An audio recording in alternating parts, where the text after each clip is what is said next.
you'd call them and ask if you could stock their product, and they'd say, "Where's your store?" And I'd say, "It's online." And I was like, "Oh, dark art." Like, no, we don't get into that kind of stuff. I try to spend as little as I can with Google and Facebook. Yep. As far as I'm concerned, they're rich enough. What's that next problem with consumerism that needs a better way of doing things? Welcome to Add to Cart, Australia's leading e-commerce podcast that express delivers all you need to know in the fast-moving world of online retail. Every week, Nathan Bush catches up with Australian e-commerce leaders to get all the insights, tips and lessons to keep you at the top of the e-commerce game. And of course, keep your customers adding to cart. Here's your host, Bushy.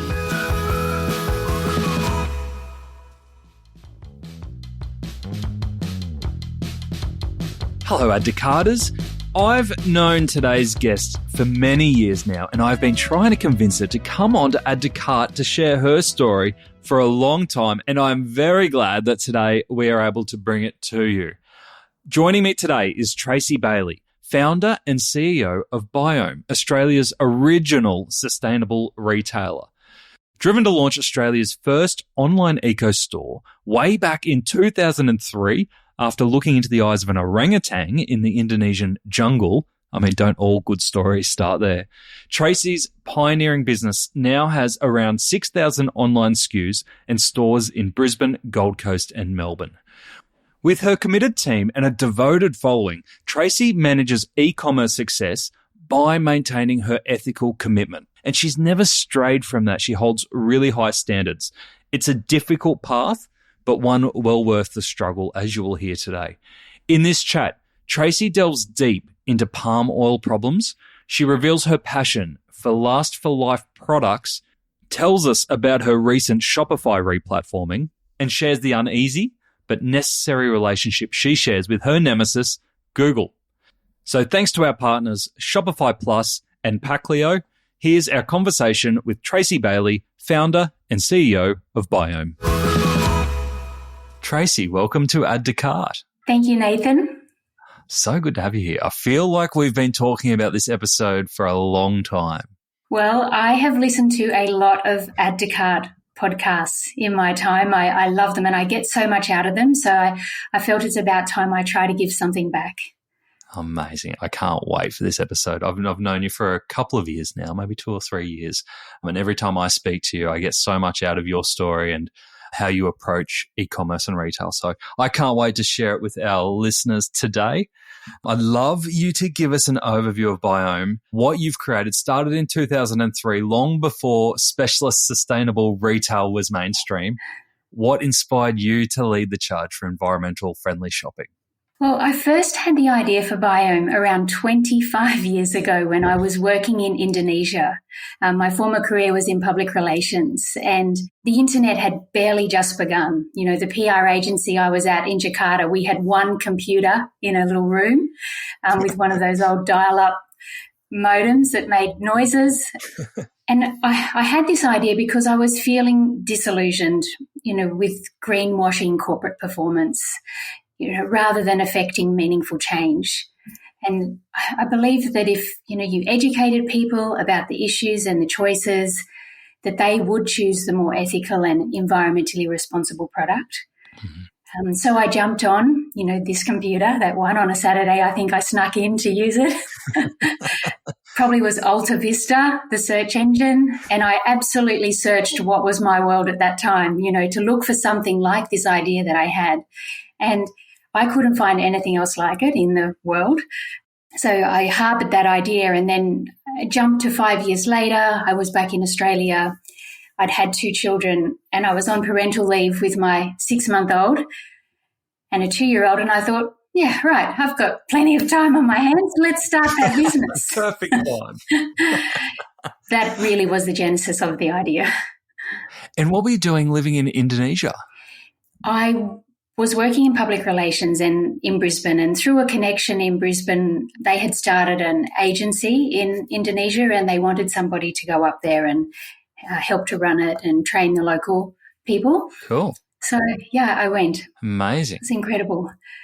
So when you said that you jumped online, had a research of products that you might be able to retail, I'm assuming that is nothing like today where you can order through marketplaces, wholesale marketplaces, have it arrive on your doorstep all ready to go, or even drop ship.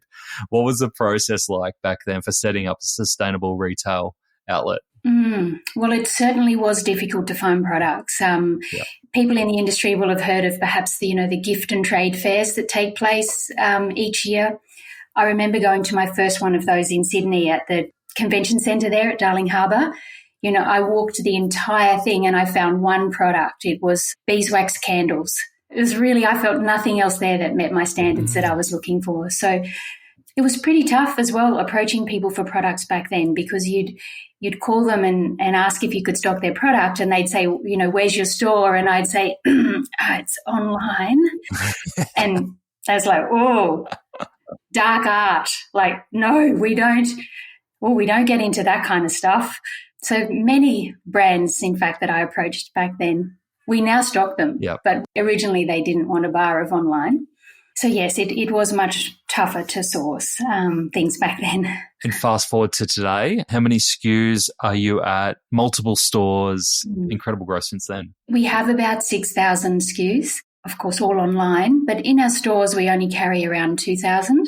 Okay. But I can guarantee you every day somebody still walks in and asks for something that's online that's not in store. But they're the first person that's asked for it in about 2 years. So that's quite an art, trying to work out what to have in store and what not. Yeah. And you mentioned your standards for sustainable when you were going around those trade shows. What is your standard for sustainable? We really look into the whole story, as we call it, what the product was made from, and really delve into those ingredients. Where it was made, who made it, and how it was made, how it's packaged, and then also what is its end of life. Is this product going to be around forever, or when it does reach the end of its useful life, how is it going to be disposed of? And, obviously within that, there's a lot of little considerations as well, and there is no perfect 100% sustainability score, of course. It's always trade-offs, and people value different things differently. And how do you sort out what is greenwashing versus what is real information when you're making those buying decisions? So, yes, I am a passionate anti-greenwasher, that being, the core of where Biome started, really. I just hate the thought of big business thinking that we consumers are all gullible little pawns that they can play with their marketing strategies. And that they can try and scam us into thinking that something is what it's not. I just find that obviously very annoying and disappointing. So for me, it's all about transparency, speaking the whole truth. And sure, something about a product may not be as green as you'd like it to be, but people are intelligent. They're happy to be given the full information and then to make their own decision. And palm oil is probably my number one greenwashing issue. And because of an experience that I had during that time in Indonesia, I did go and visit the orangutans, or an orangutan rehabilitation centre in the jungles of Kalimantan, which was completely remote back then. I had to tee up through landline phone. Some little guy had to, in the corner store, answer my phone call at a certain time and so on to tee it all up, and went on this tiny little boat up into the jungle. And I did have one of those incredible life-changing experiences where I looked into the eyes of an orangutan, having just seen on the way flying in this tiny little twin-prop plane, the absolute devastation or decimation beyond this tiny little triangle of national park where the orangutans were protected. Beyond that, as far as the eye could see, was just brown, clear feld. Yeah. It's so clear when you look at this orangutan how human-like they are, but they have no voice. And I just thought to myself, I will do something to try and save you and what is going on here. There has to be a better way. And so that's always been parked in my head. So when it came to selling products in Biome, it became obvious to me that the whole natural products industry, and in fact commercial, skincare, cosmetics, cleaning products, they're all underpinned by palm oil. Unfortunately for palm oil and the orangutans, it's a very cheap and highly effective product that is used to make detergents and emulsifiers, but it's grown in these super remote locations away from scrutiny. So is it palm oil that is the problem, or the way that palm oil is manufactured? That's the problem. It's the way that it's grown. Ever scrolled through an e-commerce packaging website for fun? Nah, me neither. Until today. Pacleo is putting the joy into the packaging game. So let's play a game. I'll tell you the name of the Pacleo product, and you have to try and guess what kind of product they are. Fairy floss, compostable mailer, queen bee, honeycomb padded mailer. Here we go. Gummy shark, water activated tape. Now, if my jaded self thinks that this packaging is fun, imagine what your customers will think. Pacleo is also eco-friendly, Australian-owned and operated, with same-day dispatch and 14-day returns. Now that's pure joy for everyone. Check out the Pacleo range of e-commerce packaging options at pacleo.com. That's Pacleo, P-A-C-K-L-E-O, pacleo.com. So in order to produce palm oil, you have to have palm oil plantations. And because of this voracious demand for palm oil in the world, through the jungles of Indonesia and some other areas in the world, they're just clear felling pristine virgin rainforests that are really important carbon sinks for the world. So they clear fell it, and you might have heard about all the burning off at various times. Then they burn it all, which produces immense pollution and global warming. Then they plant these monocultures. It's also very corrupt. Yeah. They're abusing the Indigenous land rights and all of the workers. So yes, it's the whole way the industry works. But the unfortunate thing is all the big companies of the world, the confectionery manufacturers, skincare manufacturers, they're using chemicals that have been made from palm oil in their products. Mm-hmm. It's so ingrained that it's very difficult to get away from. Okay. You find that most natural brands will declare on their packaging plant-based, vegan, cruelty-free, but nobody says, by the way, most of our ingredients are derived from palm oil. Right. Because they're all hidden behind a chemical name, a really complex name like polyglycerol or triglyceride and so on. And when something gets hidden, it never gets discussed and there's no pressure for change. That's when I really had to decide once and for all we're being hypocritical to support products that have palm oil, knowing how destructive it is. So we made that choice to remove palm oil, all products containing palm oil derivatives from our store, which was a massive financial hit for us because it was most of our products. At what stage did you do that in the business? Was it early on? It was about 7 years ago. Okay, so well established by then. Yeah, and it's always been a little niggle for me, or more than a niggle. And I was up till that point, buying into the spiel that, it's sustainable palm oil. But there was no proper regulation of that. So in the end, it was too fuzzy. It was like had to go one or the other. Yeah. So the palm oil industry is broken, but the product, if produced ethically, could be okay? The issue is, yes, if you were just using perhaps a small amount of palm oil and you were looking for other sources. So, for example, olive oil is a substitute in many ways for palm oil, say for soap making. Now, we can grow olives in Australia to extract oil to make soap. So why, clear fell rainforest in Borneo, put orangutans' lives at risk and so on to create an oil to ship to Australia to make soap? Yep. And what we need is the manufacturers to find some better ways of making these chemicals without having to rely on palm oil. Now palm oil is going to be a biofuel for airlines. Oh, wow. It's never ending. that's hugely significant, obviously, what pressure that's going to put on the last remaining jungles. Wow. So you said palm oil is one that you've taken a stance on, a hardline stance of no palm oil products. Yeah. Are there any other sustainable standards that you uphold and that you say we absolutely won't go near products or brands that do this? Okay. We do have a long list of chemicals and so on that we avoid, our dirty 30 plus. One also that we always stand by is that there needs to be full disclosure of the ingredients on the packaging.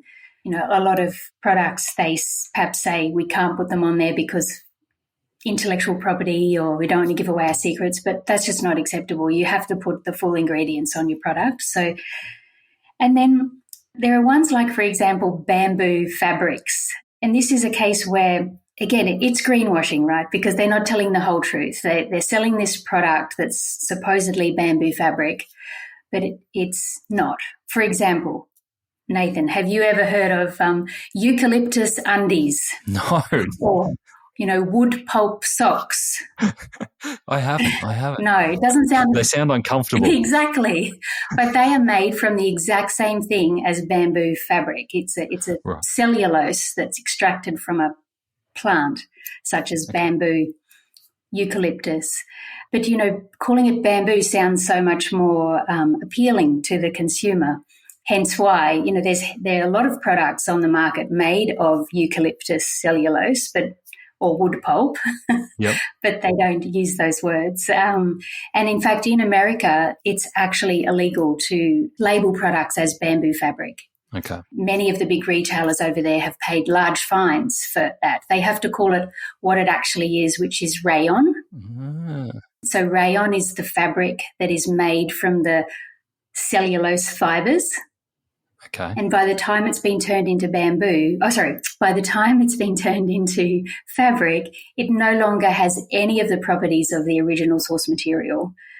So you'll also see, for example, people saying, these bamboo sheets are beautiful, they're naturally antibacterial. That is a load of rubbish because it's not bamboo anymore. It's rayon that doesn't have any of the same properties that it originally had. But in Australia, the ACCC hasn't caught up with that as yet. So we've had guests on here before who have bamboo products as well.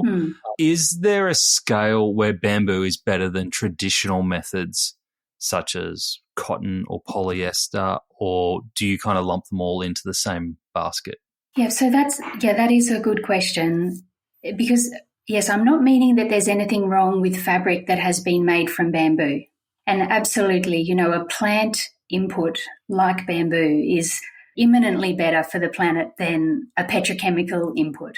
Yep. So that's fantastic. I mean, it does take a lot of chemicals, as you can imagine, to turn a really hard thing of bamboo, it has the greatest tensile strength in the world, into a pair of really soft undies. There's a huge amount of chemicals involved in that process. And a lot of those chemicals in China are just washed out into the waterways. So you're also looking for bamboo that's got a closed loop production.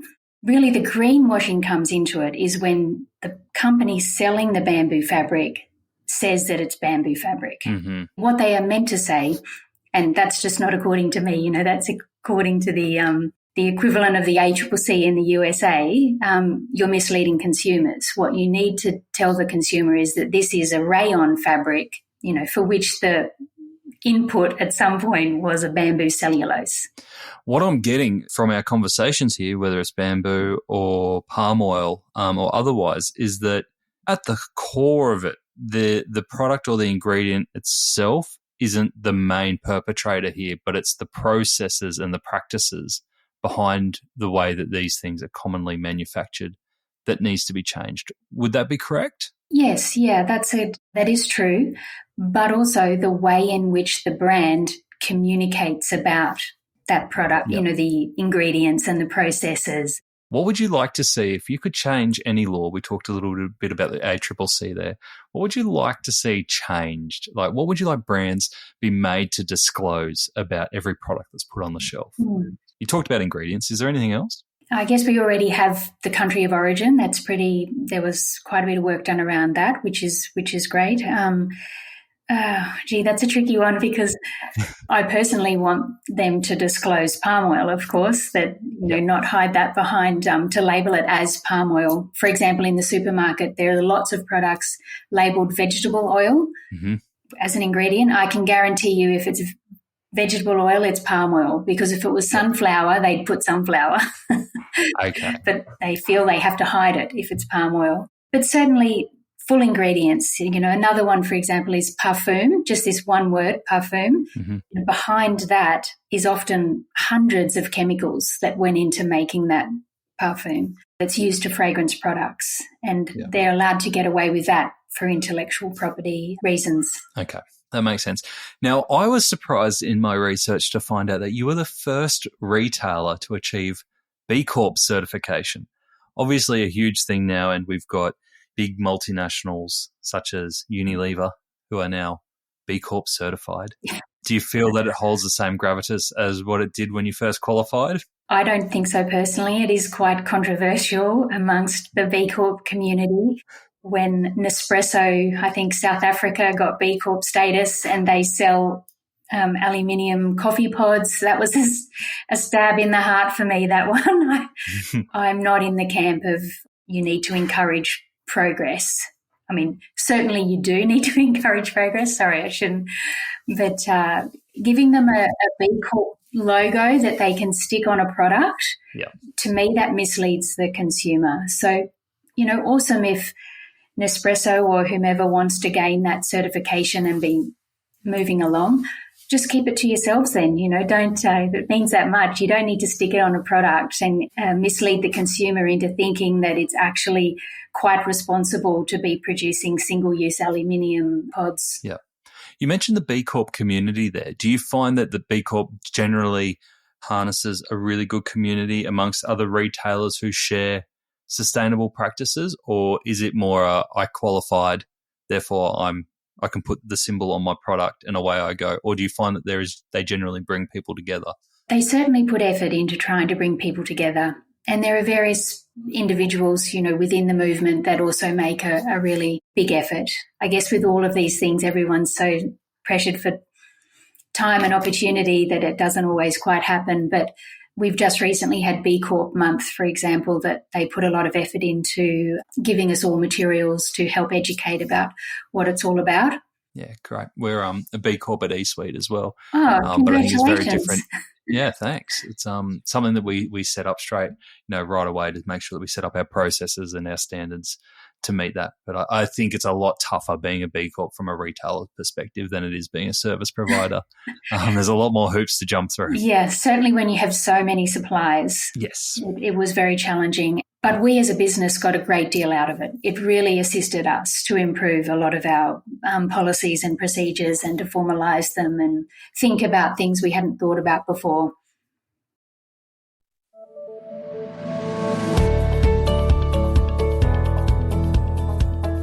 We know that customers are going to be more price conscious in 2023. But it doesn't mean that they've lost their soul. Shopify conducted a global survey to understand customer trends and found that Australian customers are actually the most passionate about buying locally to reduce their carbon footprint. And while price pressure won't go away, the research showed that the majority of Australian customers will wait longer for delivery and recommend a product that is sustainable at its core. We're such a good bunch here, aren't we? To view more resources to help with your 2023 planning and see how Shopify can take your e-commerce business to the next level, visit shopify.com/au today.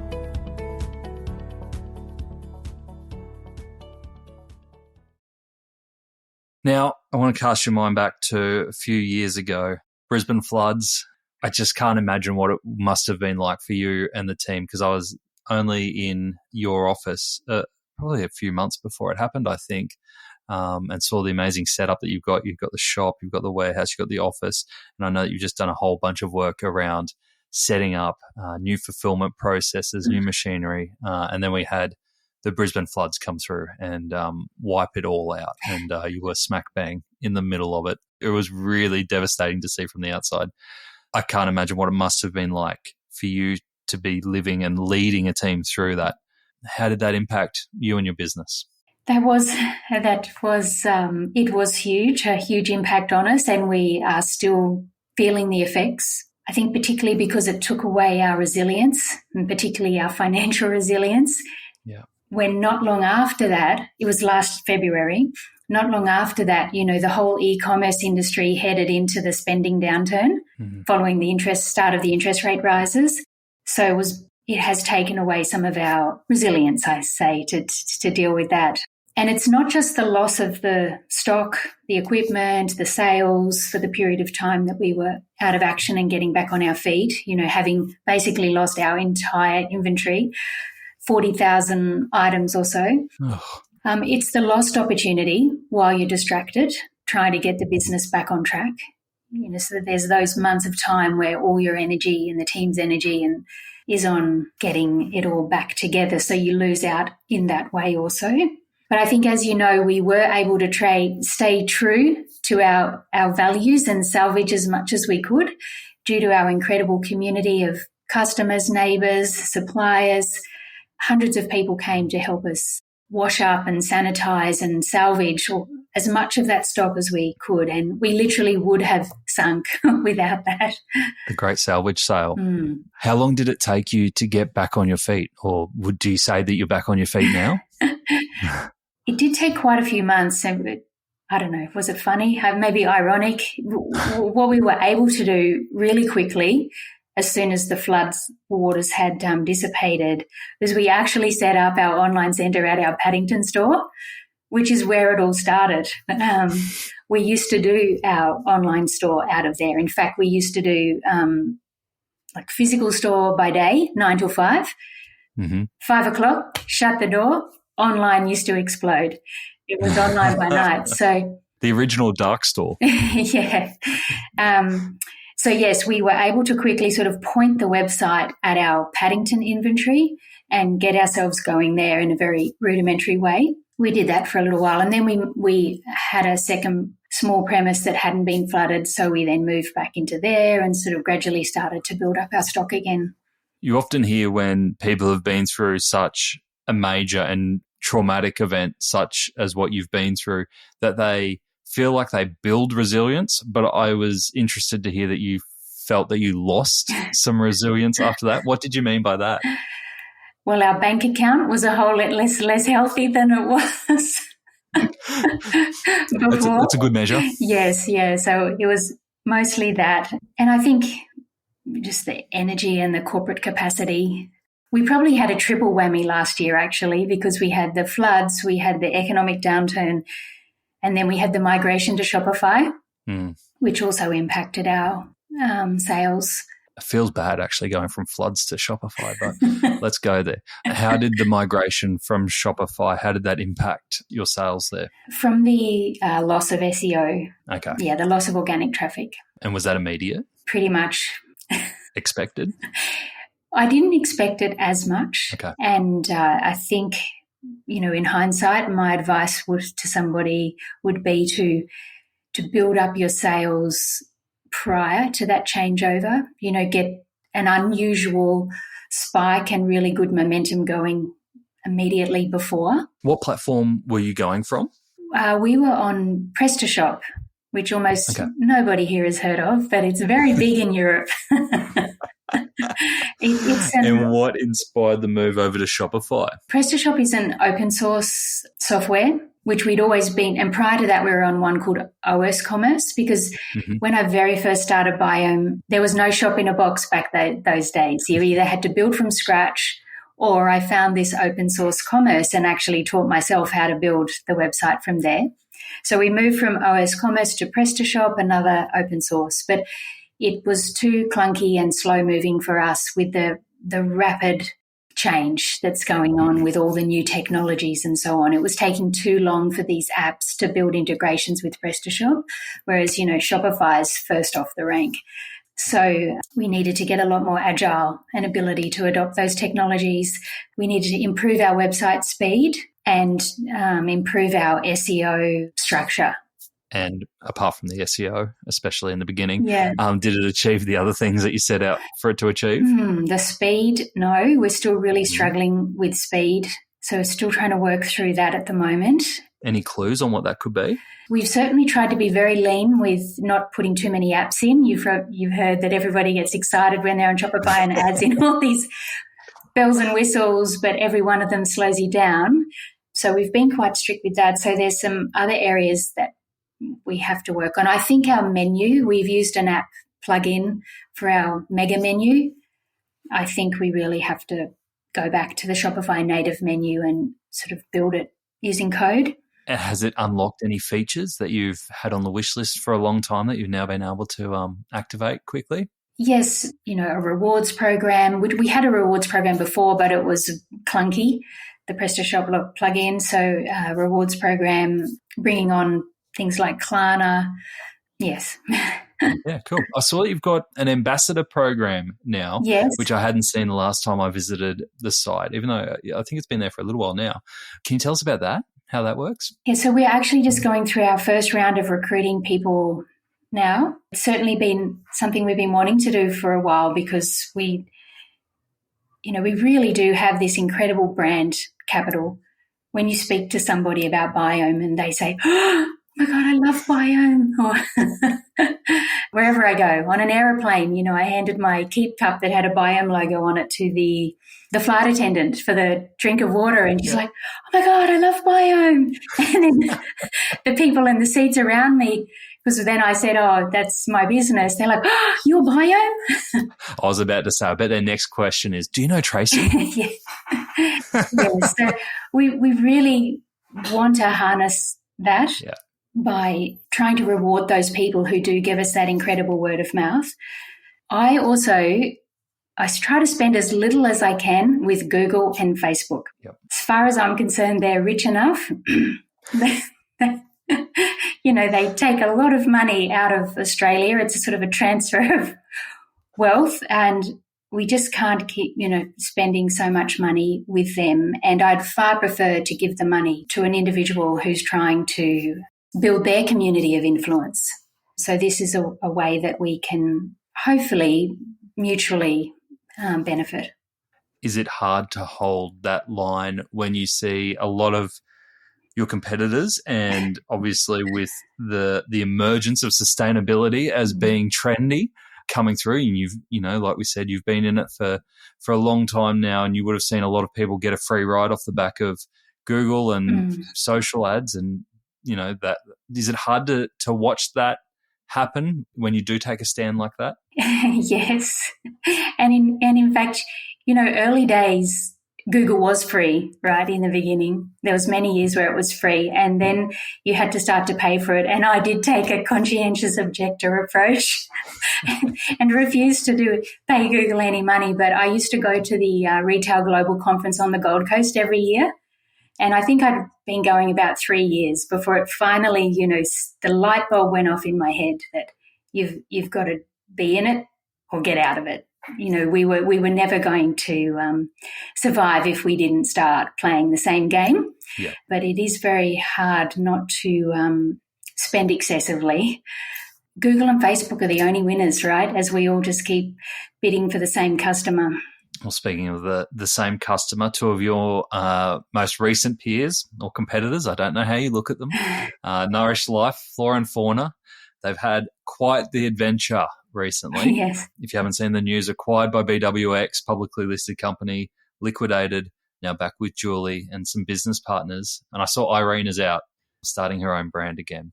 As someone who has bootstrapped your own business over 20 years, what do you feel as you see that whole situation play out over the last 24 months? Yes, well, it certainly has been a tough, I guess, mental well-being challenge for my team and I, that's for sure. I'm quite honest and open about that it has affected me because, I started Biome long before they started. We were the original eco-friendly, toxin-free, vegan choices store. We pioneered most of the concepts that are now mainstream. And it's tough when you see other businesses doing pretty much exactly what you do, but seemingly more successful. That does, of course, depend on how you measure success. And I also know that there are others in our industry who are at the other end of the scale to Nourish Life and Flora and Fauna. I have a colleague in the industry who had some stores and an online store, and she went into administration at the end of last year and, pretty much lost everything. And I did call her a couple of weeks ago after the most recent announcement just to check in on how she was coping with it all as well. And, yeah, it's tough. So how does that make you feel when you see the headlines, especially around the BWX stuff, obviously acquired at a very high valuation? We're pretty quick to discard some of those brands. As someone who aims to build a sustainable business in all senses of the word, how do you react? How do you feel when that happens? It was when Flora and Fauna was sold, I guess. It was at a very different time. It was prior to the interest rate rises, and things were still fairly flourishing post-COVID. So it was very different to how it is now. What I find the most difficult is that the market is already so crowded. There's a lot of businesses with the same value proposition in our area, in the sustainable, non-toxic, vegan area. And the only way to grow really quickly, in my experience and from speaking to other people in the industry, is to spend a lot of money on Google and Facebook and to give away a lot of money, in shipping, discounts, rewards. So on the one hand, you've got these businesses who are really all for rapid growth. Let's, build this thing up. And I do struggle with that because to me, it's conflicting with the purpose of our business.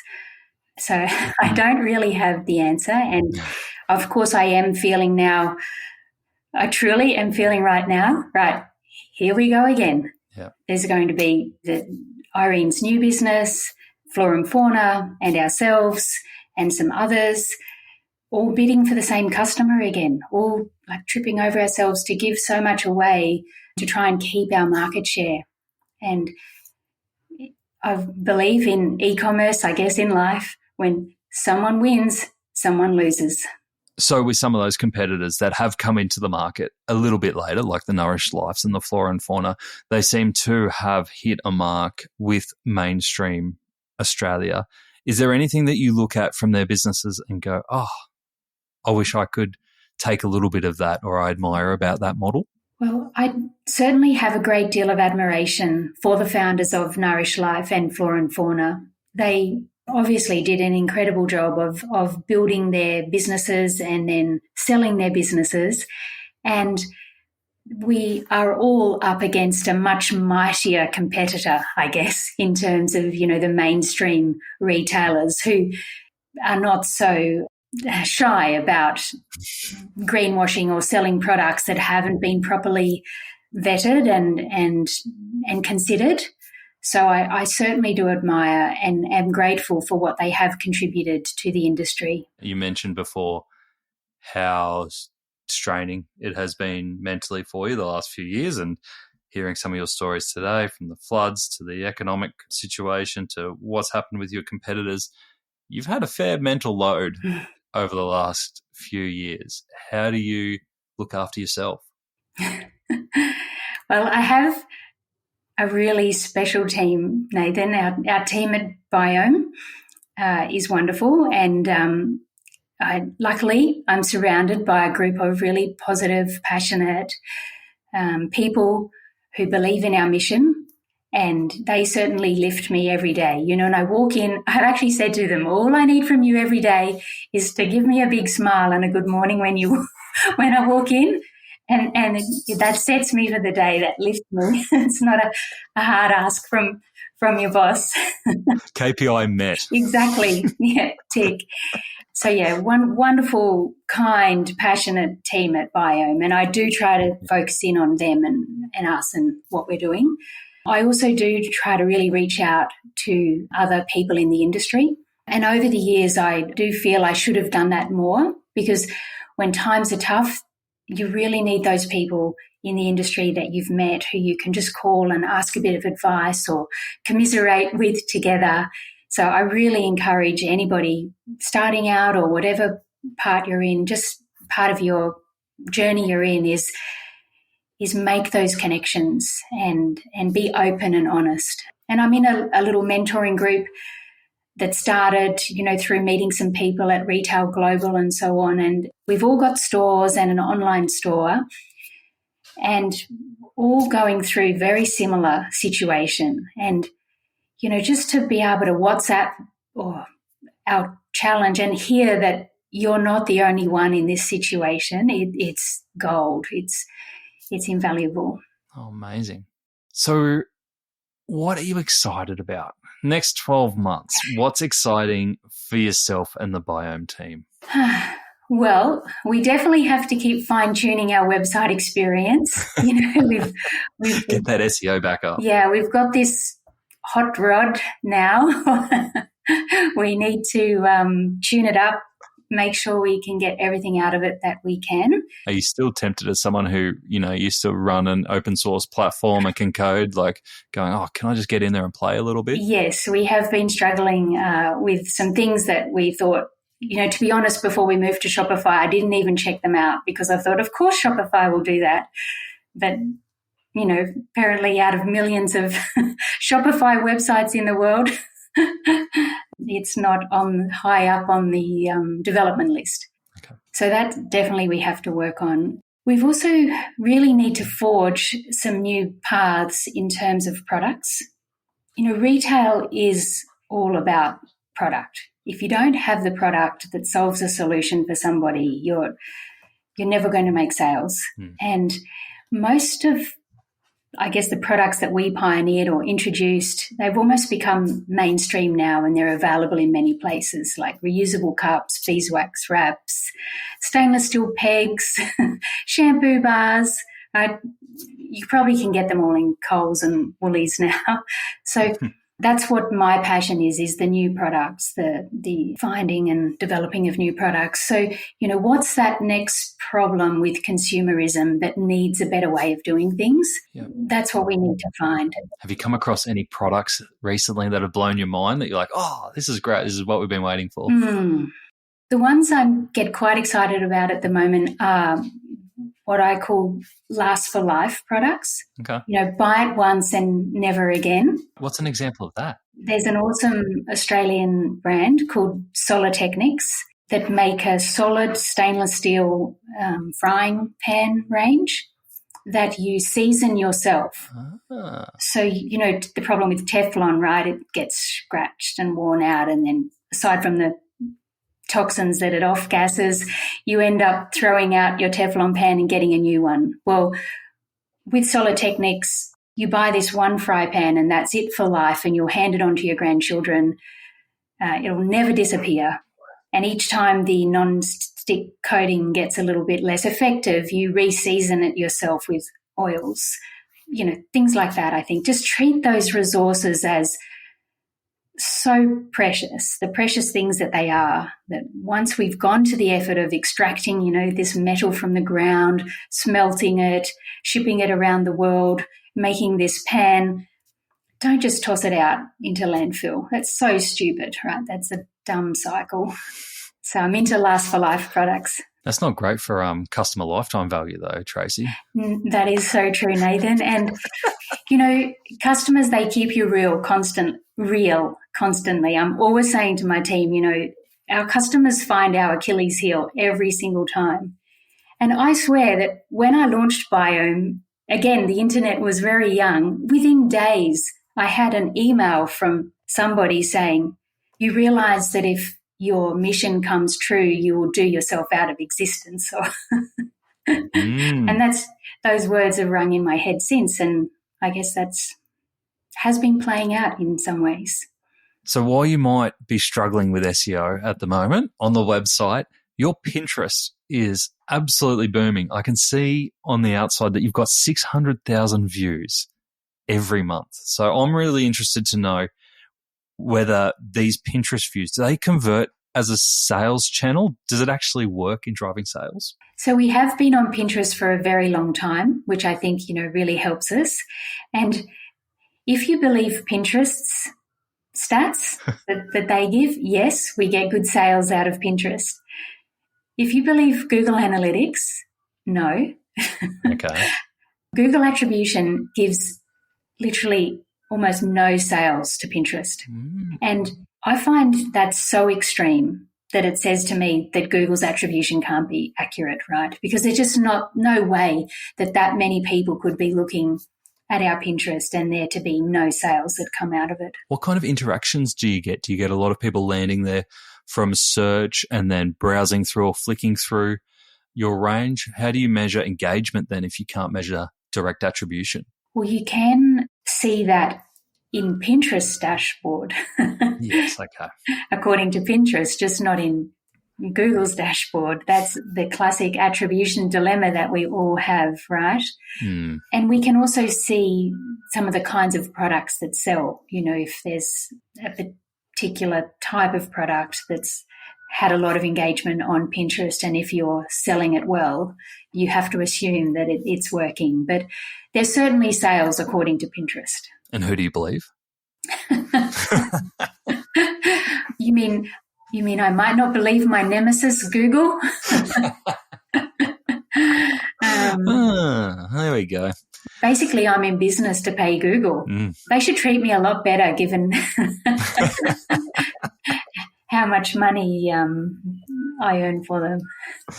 Yes, it is fun. I've always thought that around Google, in that even you mentioned Retail Global and some of the conferences that we see each other at, they never have a presence and they never have to have a presence because they get all their money anyway. Yes. Let's hope that Microsoft, through Bing Chat, is going to finally give them a bit of a run for their money. It's a very interesting space right now. Okay, so we have getting this Shopify site up to scratch and having a bit of a play around, getting the most out of that, plus the new products that you keep finding and discovering. What else? Is there anything else for the next 12 months for Biome? Well, part of the move to Shopify was, really getting ourselves set up for the future and on a really stable platform with opportunity. I've got some breaking news for you. You heard it here first. We really are keen on finding some investment to help Biome. I've been, as you know, and we've covered here, running Biome for 20 years. I think, it's time we need some extra input of not just capital, but, an investor that really believes in what we do, is already on board with helping to make the world a better place. So, I would very welcome approaches from anybody who might be interested in getting involved with what we do. Apart from having loads and loads of money, what does the ideal investment partner look like to you? They would definitely need to understand and have a passion for being a change maker, that it's not all about profit. There's this code. Pitch isn't going so well so far, Tracey. No, I was going to say there's code for maybe we don't make that much profit. But I'm sure we have the potential to. I didn't start Biome to necessarily make a huge amount of money. I started it to genuinely help our mission to preserve this incredible environment on our planet for the future. So the right investor would also need to share that vision. And we fulfill that vision by being financially viable, by being competitive and making ourselves not loss-making. Otherwise, our mission would be over pretty soon. So yes, the ideal investor would have that belief and be able to inject some fresh creativity and experience. So like profitable impact, right? Yes, that's a great expression. If you cast your mind forward to 10 years from today, assume you've got a great investment partner, what's the kind of impact that you think sustainable retail can have? There's a lot to be done around education on these topics, right? And Biome has always been very time intensive with the amount of information that we need to share with our customers, and education. We have high costs in the sense that you can't just, whack a widget up on the website with some basic dimensions. You have to really spend the time on explaining what it is about that product. And that's the case in our physical stores as well. When somebody walks in wanting to buy a dishwashing detergent and we spend half an hour, explaining the virtues of why this one. So being able to have the freedom to spend more time or to afford to spend more time on the education and supporting more of the project. So say, for example, with palm oil, at the moment we're players at the end of the chain. To really affect real change, we need to have the time to lobby much further up the chain. But all the while we're sort of caught in the treadmill of trying to keep our business running every day. There's not the time for that greater influence. Yep. And I see a big part of what you are leading here around upholding standards. So if you can set the new standards of retail and you can hold others to account, because there's going to be a flood of greenwashing, even more so than what it is today. If you are upholding those standards, calling people out, which you bravely have done today, and do it all that profitably, and it'll be what customers want, then I think that can make a massive impact. I look forward to it. Yeah. Tracey, I've loved hearing your story. I heard parts of your story that I've never heard before, and I think you're a testament to someone with a really true mission and values that you've upheld all through your career, even at the expense of the dollars that you could have made along the way, but knowing that those ethics and those morals hold out and you keep them forever. So thank you so much for sharing your story today. If people want to get in touch and learn more about Biome or hear more about your story, what's the best way for them to do so? Well, to be honest, email would be good. I don't go on LinkedIn very often, Nathan. It's part of my compartmentalizing for my mental and emotional well-being, because for some reason when I go on LinkedIn, I always end up feeling inadequate. So, well, no one posts their losses there, do they? That's right. Yeah. So you're very welcome to email me on tracy@biome.com.au. And I have a little quote I wanted to share, if that's okay. I'd love to hear. Yeah, it's the Maya Angelou quote, that you do the best you can until you know better. Then when you know better, you do better. Amazing. Why is that so important to you? That's pretty much how I have evolved with Biome, because there's no perfection in sustainability. We're all on a journey to learn so much, and we need everybody to be contributing to solving the environmental problems facing our planet. And sometimes people can be afraid of approaching it because they think they're not perfect or they're not good at it. And, that doesn't matter. You go on a journey of learning and you find a way to do it better. And when you can do it better, you do better. And what a journey you've been on, from the orangutan moment in Indonesia through to how you've led the sustainability movement in Australian retail. Fantastic, Tracey. And because you are too humble to do so, the website address is Biome, biome.com.au. Enter it directly. Don't use search because obvious reasons. Go in and get yourself a new fry pan and check out the amazing range. And as you heard today from Tracey, everything there has been under the most scrutiny to make sure that it is actually sustainable. Tracey, thank you so much for joining us on Add to Cart. Thank you, Nathan. I'm so glad that Tracey chose to share her story with us today. As you heard, it can be sometimes really raw, but you can tell that truthfulness and honesty is one of those things that Tracey holds dear. And I think it's really important for us to hear a real story of a retailer who has been in it for so long and seen the ups and downs, not just over the highs of COVID, the lows of COVID and everything else in between, but over the spectrum of, when e-commerce has been popular. Her story is an inspirational one, and it's full of risk and leadership, but as you heard, also includes frustration and some devastating moments which would have wiped out other retailers. And I love that Tracey has maintained her sustainable standards all along, despite how hard that can be from a business perspective. Here are the top lessons I took from our chat. Number 1, ingredients are important. I was fascinated when Tracey lifted the lid on what to look out for in an ingredients list to expose less sustainable practices in order to spot hidden ingredients. For example, palm oil is often hidden behind the chemical name of polyglycerol or capriglyceride. It's a mouthful now, as you heard from me, but it is becoming more and more well known for savvy consumers. And they care. Being transparent with ingredients can be really powerful to build customer trust and can be a great selling point. Number 2, the SEO replatform drop-off. Tracey mentioned the SEO drop-off that Biome experienced when they switched from PrestaShop to the Shopify platform. Now, this is a very common phenomenon, and a risk that needs to be considered when changing platforms. Tracey advised to wait for a traffic spike to do the cutoff, again, not with its own risk, but making sure the pages are properly redirected, minimizing duplicate content, and watching out for 404 areas are some of the practices that you can put in place to minimize that SEO drop-off. Number 3, the KPI of a team smile. I absolutely loved it when Tracey said that all she needs from her team in the morning is a big smile and a good morning when she walks in. I mean, how lovely is that? And it says so much about a culture that embraces care, empathy, and recognition. Such a simple act that can lift the spirits of everyone around you. And you don't even have to be a manager to action that tip. To get the highlights of today's episode, head on over to addtocart.com.au and sign up for our free newsletter.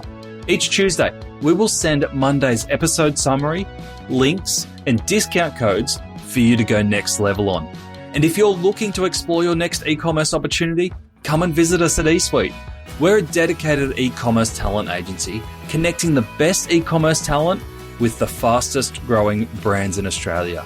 Head on over to eSuitetalent.com.au where you can download the free e-commerce salary guide and sign up to our weekly e-commerce job emails. Thanks for listening, and until next time, keep those customers adding to cart.